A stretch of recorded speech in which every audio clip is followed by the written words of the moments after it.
Hey guys, want to make a video on sexual orientation.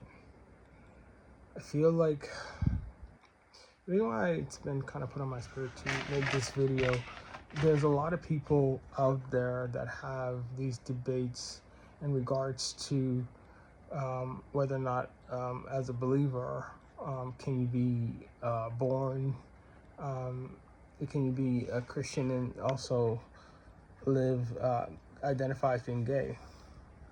And I think for many believers who take on this like topic of discussion, they are unaware or uninformed of the fact that when you are having these debates, it's not about your opinion, especially from a religious context. It's not about your opinion, your feelings.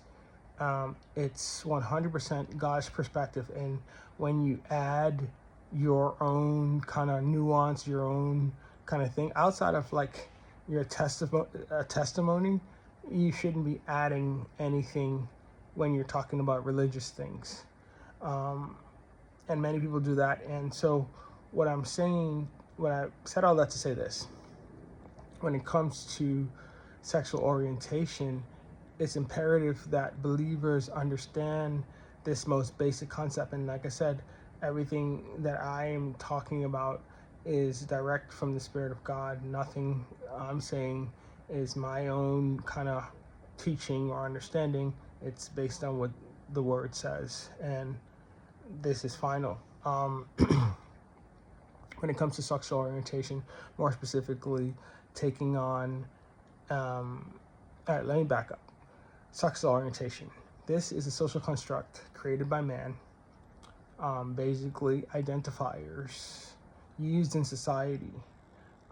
It was created in the 19th century and by an atheist scientist, but you're using it in context um, to talk about religion.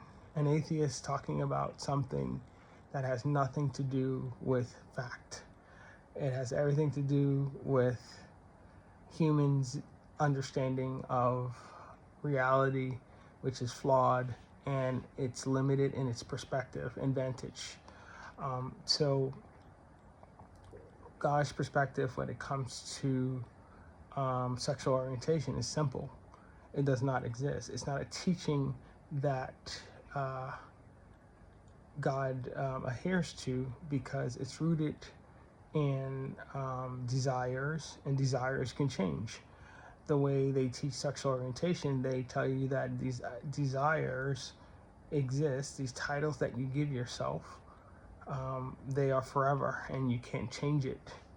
And that's not rooted in truth because, like I said, desires are just that. They can change. You can have a desire today for this and tomorrow a desire for something else. And granted, some desires are harder to break than others. It doesn't, and it's called a stronghold, but it doesn't necessarily mean it can't be changed.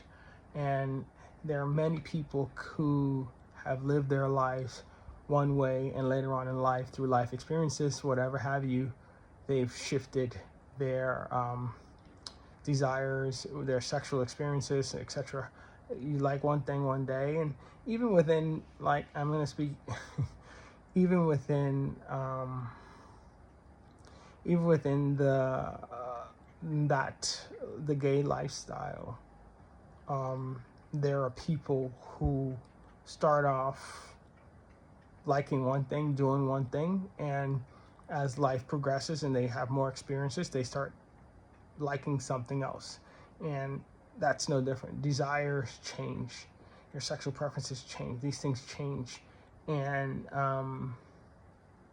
but the issue at hand is this: why is it a big deal? It's a big deal, especially from God's perspective, because of the fact that when you take on this identity of labeling yourself a homosexual, by the way, it was added to the Bible in 1946. So once again, confirming that there is no such thing from God's perspective as being quote unquote gay or homosexual.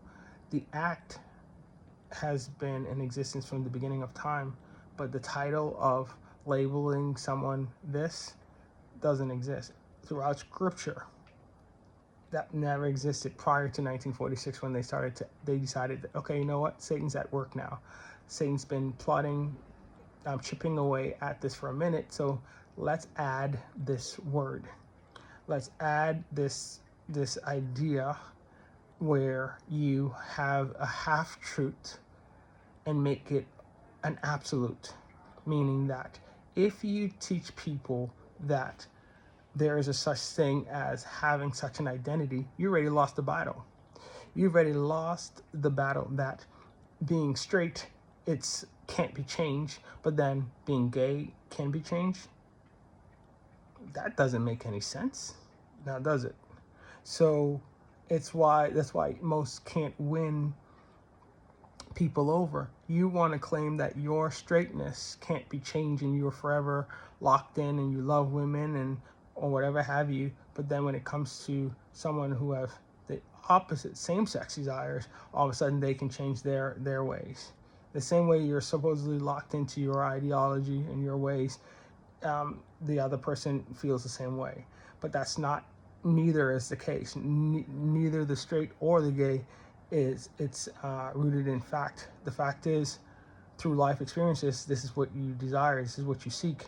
But as life progresses and situations unfold, I'm not going to go into different scenarios, but there are many scenarios where you could be entertaining one thing, and as life progresses, you start entertaining other things. And you see it very commonly with men who go to prison.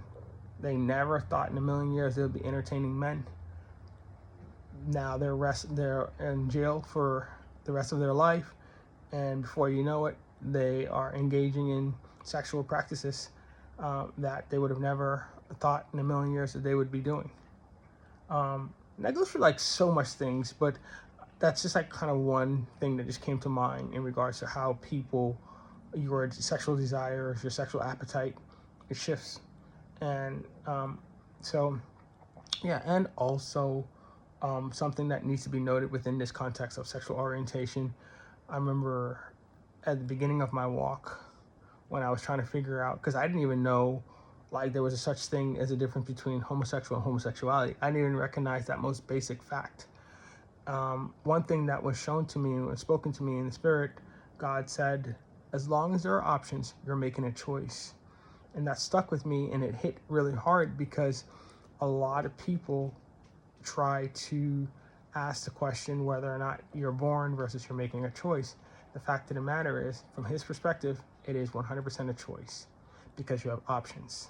And this is like a fact that can't be changed. As long as there are options, you're making a choice. And that was just like, boom. It was like mic drop. Oh.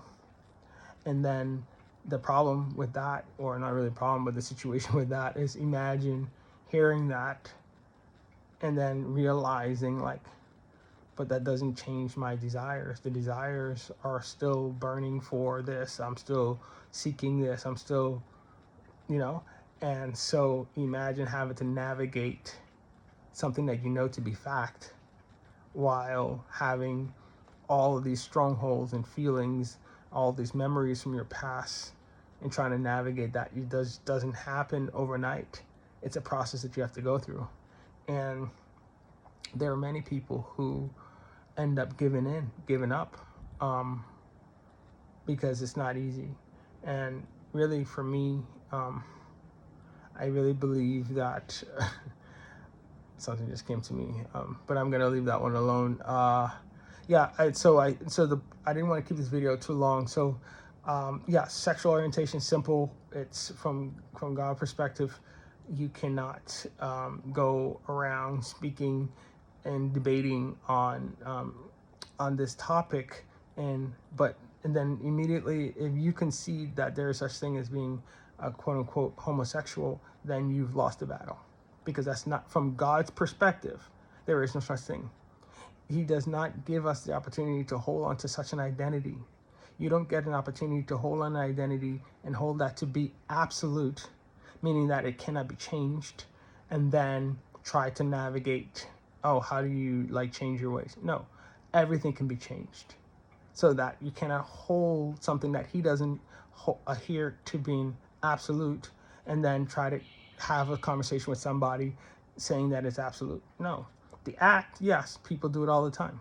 They've been doing it from the beginning of time. But the identity, it's a man-made concept. So hopefully that reaches someone. God bless. Take care.